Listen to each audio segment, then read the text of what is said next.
Okay, so yeah, right. So we're just sorting out the all the frets are crowned, and I'm just doing a final polish with this stuff, metal polish. So I'll just put a little piece, just a spot on the end of my finger, and just do a little wipe down the fret. Get this little bad boy on the go. I tend to do the front end first, run along, get in the one side, come back down the other side, touch the other end, and then speed her up and just polish up the face of it. Wind the speed down, turn her off, fret done. Move my tape to the next one, get it nice tight up against the fret.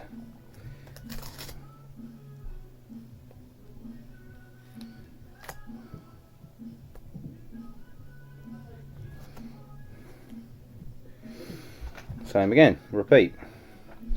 And it should take not much more than a few minutes. I've only got to do this one and then 1, 2, 3, 4, 5, 6, 7, 8 frets. About 30 seconds of fret, I would imagine. Flicker on and repeat. I'm right down that edge. Speed her up.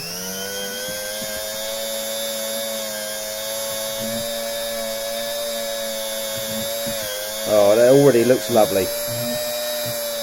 Wind her down, turn her off. So,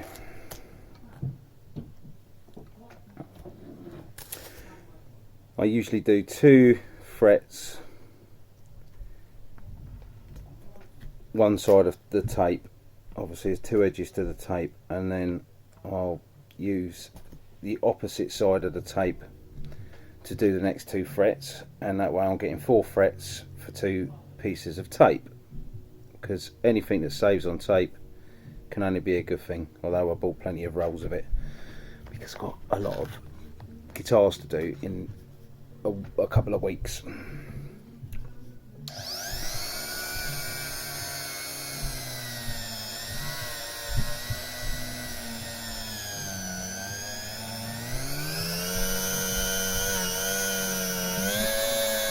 It's important to bring the speed up when you're doing the final polish.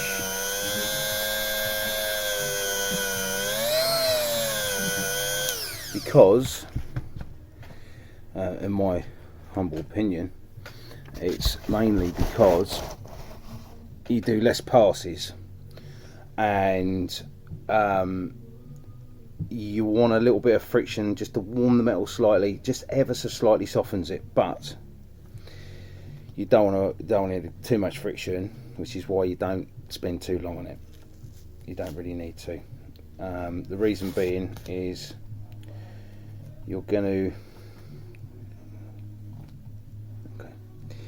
to, if you start heating the fret too much, what metal does when you start heating it up is it expands and it puts pressure on the fretboard because it's expanding out a little bit, and you don't want to softens glue in the fretboard and all sorts of stuff. The chance of it actually causing a problem like that is quite slim, but still we don't like taking unnecessary risks.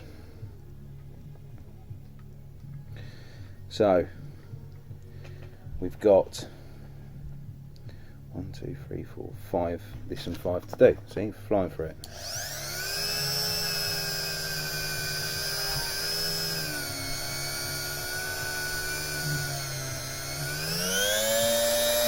As soon as you turn that speed up, it instantly comes up with a good shine. A few seconds over it, it's more than enough. So we've done those few. Get rid of that. Get some fresh tape for the last few.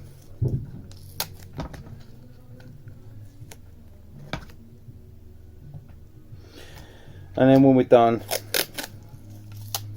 on these we're going to give it a good wipe down, good clean up, and then we're going to see, we're going to run our eye over it and see if there's anything that needs a little tweak. A bit too much there.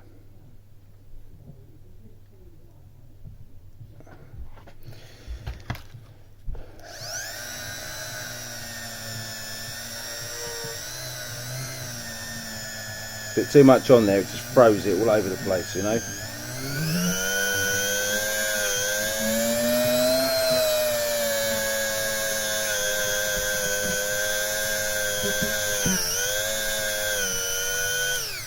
The other thing is, when you're doing the ends of the frets, you run the felt disc just over the edge, just to do the chamfer on it.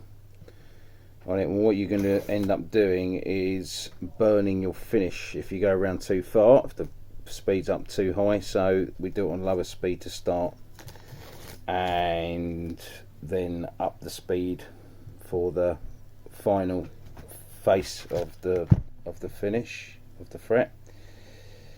The last thing you want to do is burn through your finish on your not all necks have a binding around them.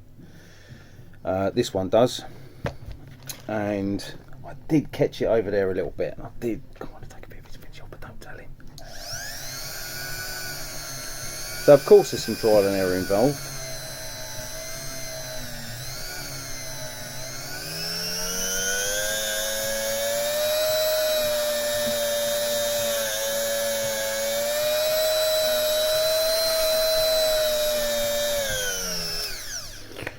Always remember to wind your speed back down before you turn it off.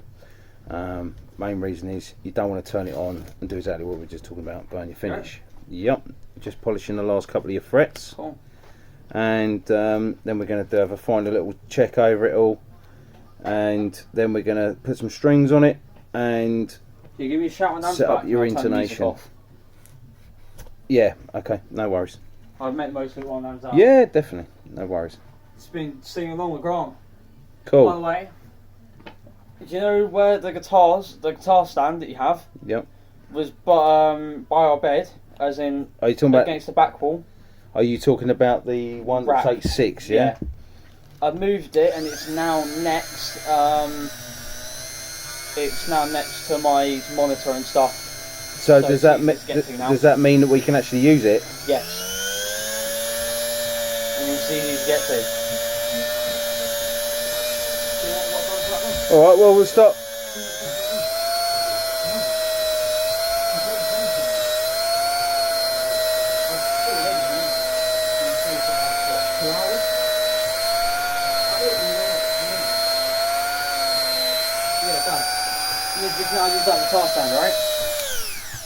Yeah, it'd be nice to have them all out, wouldn't it? Yes, and it means we'll actually be able to get to the keyboard as well. Fantastic. Well, we can start getting some music on the go. You know, I had that big container and the big box. Yeah. I've swapped places, if you know what I mean. I've swapped the places around with them.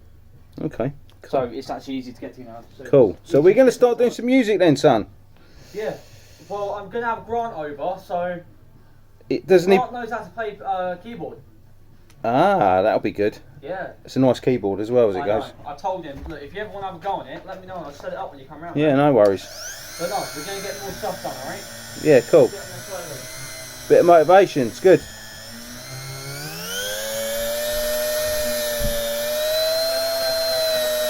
So you make a little effort. Do something nice, like fix up your son's guitar as the first priority. It's the first one. As I say, I did this neck, did a little fret job on that, nice and shiny, just as a sample. It was the old one for the guitar that I've built, and I took this encore neck off. I've kept the body. It's the only thing on that guitar, and it's an old vintage encore, one of the very early ones. So it's got a solid, what I believe to be a mahogany body, very heavy body. Most of them are basswood or some light softwood. So it's it's a nice solid heavy bit of timber. It's got lovely tone and sustain on it. It's quite rare for a cheapo. So I'll show you in a minute. I've put a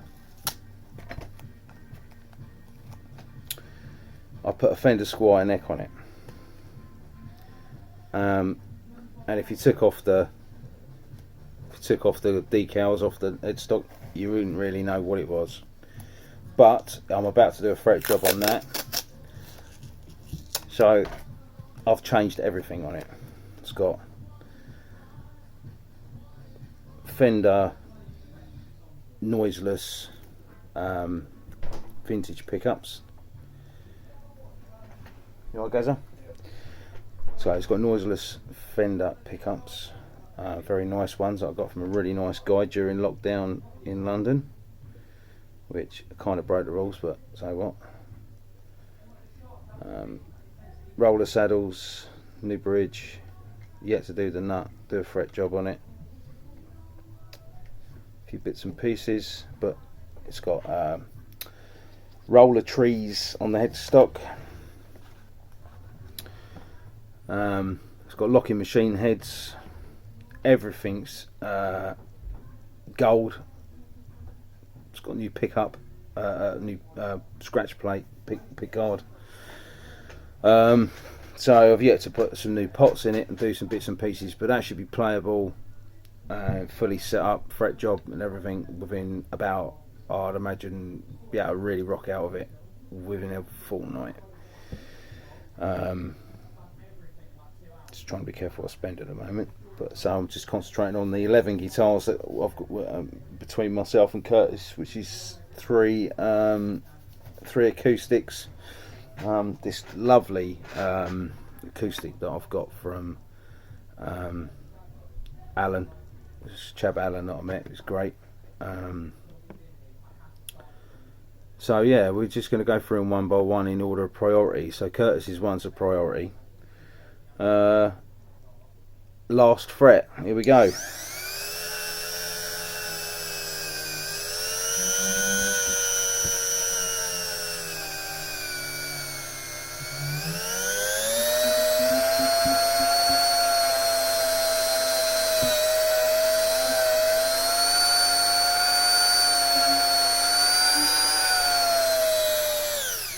Done. So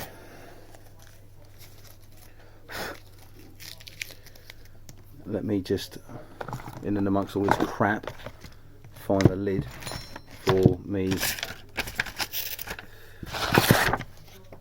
polish. It's in here somewhere. There it is.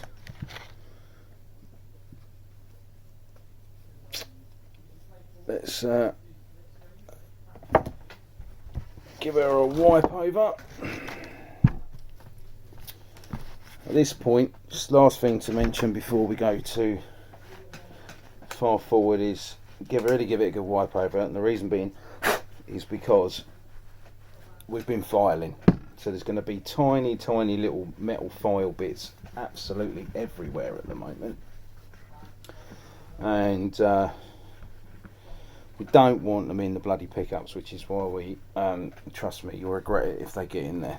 Alright, they're magnetic. Right, so let's just get all of the loose tiny little fibres of metal that we filed off the guitar, because you'll think that you've got them all and you haven't. Alright, that includes wiping down the tape everywhere, all around the switches or knobs, everywhere, just rubbing off the fretboard.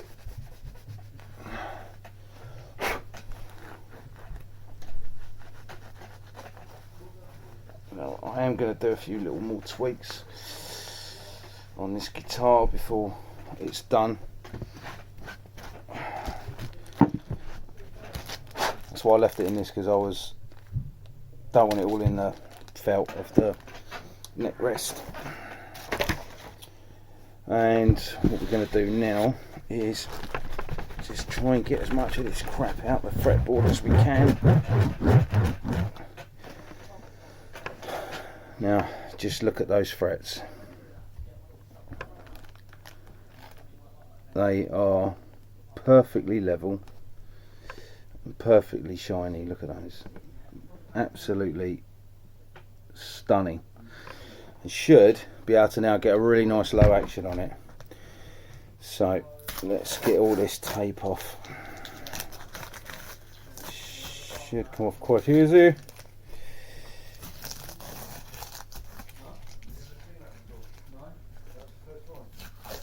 Make sure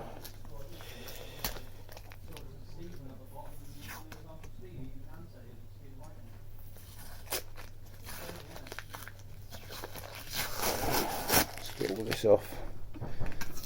We'll give it a real good clean and polish. What I like to do initially when I wipe the guitar down, apart from obviously have a clean microfiber cloth, is I like to use initially window lean or something like that, and I know a lot of people on YouTube are saying it, and that's because it's the right thing to do. It really does get off all of the naughties, but just an initial wipe will suffice, and you can put some like turtle wax or something on it and let it dry, buff it off. Just gives it a little bit of protection. I swear by it. Certain finishes I don't mind using T-cut, and others I wouldn't touch with it, like shellac. Well, actually T-cut and shellac's alright actually, as long as you don't go mad with it. But some finishes don't really like that sort of a cutting compound. But you can use something a little bit less aggressive. I mean, T-cut's not particularly aggressive, but for certain finishes it cuts through a bit too sharpish. You just make it go really dull, and wax doesn't really bring it back up. So 1 second.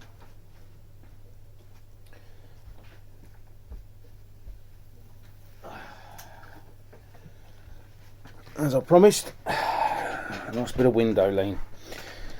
Now,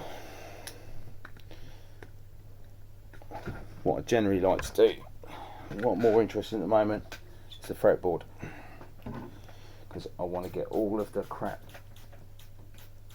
off. We've been using polishes, metal polishes, and what you end up with is a residue. So it's going to help us get all that residue off of the binding down the neck.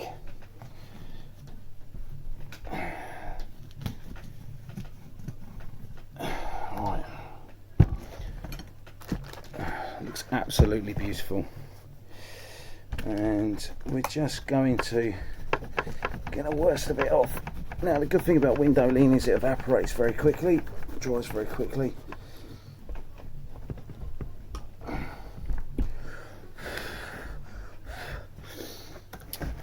Look at that fret job. Something like from? Gary came in. Oh. I don't know if he's, but yeah, there's your fret job. Look at that. Oh damn. Nice. Room looks completely different now. Cool. Good job, mate. So. For 2 hours, you'll be surprised what I've done. Very surprised.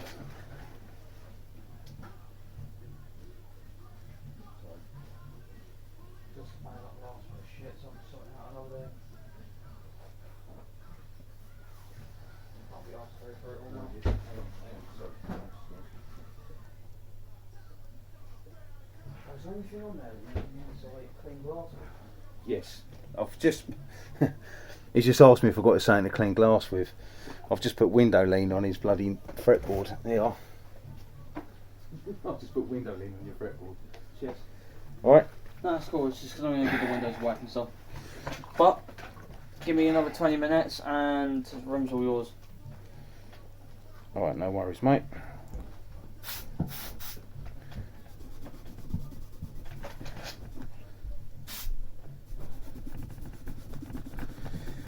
Now what I'm putting on here, I don't have any lemon oil or I'm going to be starting to use, and only use, because I did some research. There's a guy on YouTube who is a collector of fine furniture, very old, properly finished fine furniture, and he understands all about it and how to use to repair. And he was a furniture maker, and he's always loved his guitar, playing guitar. Got into Louvier quite a long time ago. He's been doing it a while, and it's always been this question about what's the right thing and the wrong things to use on fretboards, and especially, you know, when it comes down to mahogany, ebony, that kind of stuff. So he really went into it and researched it and blah blah blah. Anyway, he basically turned around and said, anything that hasn't got a silica in it, right? So if it's got silica in it, what it's doing is blocking up the pores, stopping it from breathing, right? So he went deeper into his research and came up with the best thing that he can say, which is the best thing for the furniture. Let's face it, it's the same thing really.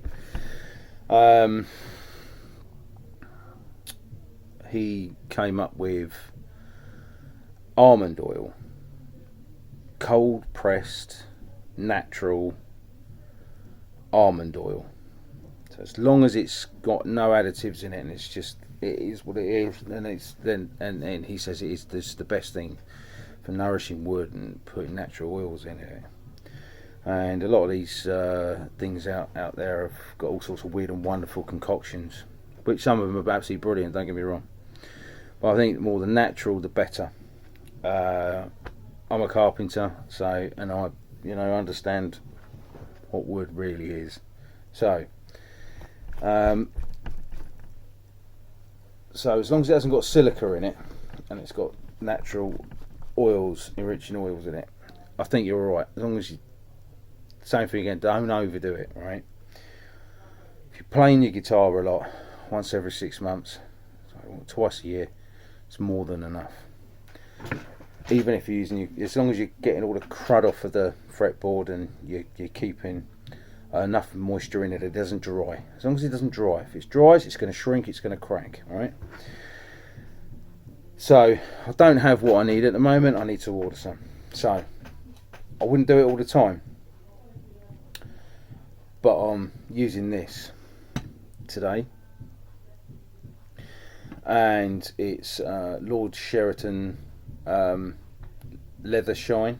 Alright, so with blended oils and cleansers, nourishes and protects. It's only got natural oils in it. It's fine to use this once just to clean up the fretboard and just give it a little bit of nourishment, but I won't be doing it again. Alright, I will be only using almond oil as from next week. Alright, I've been ordering too much stuff, like fret hammers, which I did. I banged a couple of these frets down before I went any further with the fret leveling, and trust me, you've seen the fret leveling job. It's very severe, but trust me, it would have been worse. So yeah, cool. So yes, I've used this once. I did actually use it as well on this neck when I did this one, and the wood looks pretty good actually, to be honest with you. From what it was, it looked very dry and very faded. Just to show you, I shouldn't normally do it twice, but I'm going to, just to show you. Now, so you look at the neck like this, okay, and you can kind of see it's not looking too shabby. There's a very slight glare off it if you catch it in the right light, but just a light spray, just a little rub off, just to leave a little bit on there, and the grain pop, absolutely pop. Now you should, even after it's absorbed everything that it can, you should still see a nice, not a shine as such, but just the grain just pop a bit, right? So that's what you're after. Now, from all the research I've done, almond oil is going to lock the moisture in, and if you leave almond oil out to the air, it starts to almost crystallize. So what's actually over time, what you're doing is, if you don't wipe all of it too much off, and providing it's at the time where it needs it, I'm not suggesting do this all the time, so it coagulates a little bit, right? So you put it on, you wipe off the excess, but leave a little film on there, leave it to sink into the wood, and where it's sitting in the open grain, it's going to coagulate in there, and it's going to seal it, locking in its moisture. That can only be a good thing. So basically it means you ain't got to do it so often, because it can't dry, because it's not got open pores to lose its oils into your fingers when you're playing. It's where most of the moistures, where most of the oils are going, is they're coming into your skin. A lot of people, you're going to go and play, go and wash their hands. Your hands are dry, okay, and you've washed out the natural oils in your skin. You touch the guitar neck, and your skin absorbs oil from the neck. What's also happening is there's going to be times where you haven't washed your hands, and you've picked your guitar up and you've played. You might have rushed in the door, you might have been messing around, might have got a bit hot and a bit sweaty. You've picked up, you've been touching stuff, and that crap on your hands is then going where it's been absorbing the oils out from the wood. Those pores are now open. They're open to absorb the crap from your skin, and those pores get filled, which is why you've got to really clean your neck. Be careful what you clean it with. We'll talk about it another time. So we are now looking absolutely beautiful. Yeah, that looks nice. Alright, so he's a lucky lad, he's got a nice one there. So I'm going to pop his bridge back on.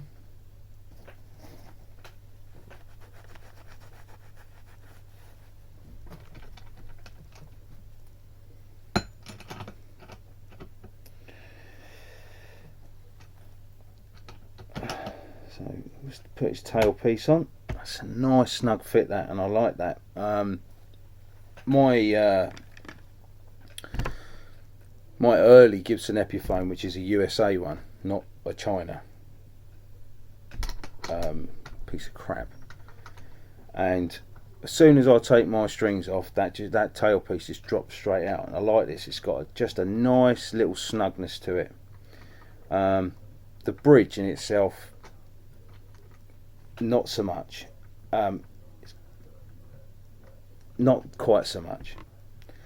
I might at a later date treat him to a proper Gibson one, which will be a much tighter fit on his bridge. But what I will do is I'll take these saddles out, and I'll put these roller saddles, into the proper Gibson bridge piece and posts, which should make for a pretty good setup.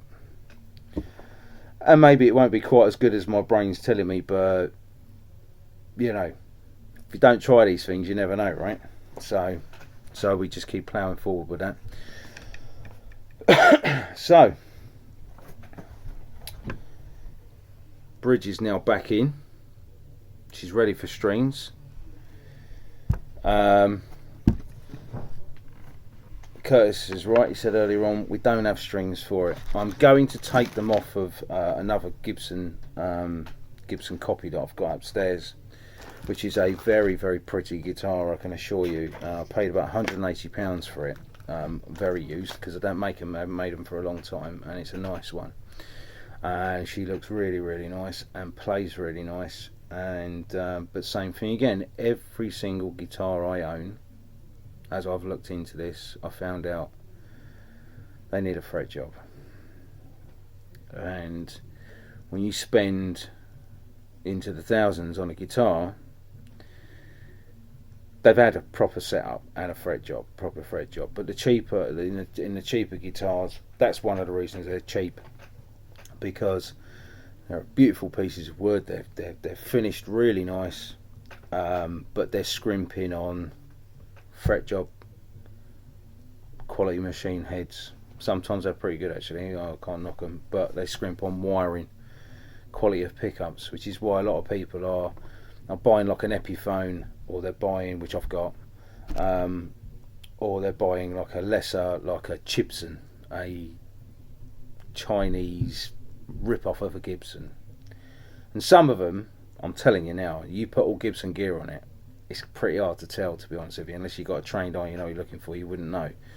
And they sound like one, and they play like one, if you do the work like we're doing here. If you haven't got $3,000 or 1,500 to $7,000 for the Gibson that you love, then I don't see a problem with buying a cheaper guitar and spending a little bit on it. And then maybe you've got a guitar sitting there that you've, with the purchase, that's if you bought it new, you might have spent £200 or £300, £300 or £400 on the guitar, and then you might have spent another £400 on it. Alright, you've got an £800 guitar, but if you wanted something that played anything close to what you've got sitting in your hands for £800, you are looking at £3,000, £4,000, £5,000, £6,000, £7,000. So if that's what works for you, I don't see an issue with that myself. There you have it. Ready for strings and set up the action, intonation, and off we go. And obviously stick the nut back on it. Now this nut is the original nut. In fact, no, it's not. This is not the plastic nut. This is the bone nut that I bought.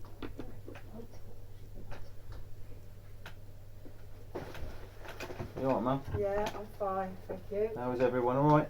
Yeah, everyone's fine. Okay, see you tomorrow. Bye. Good.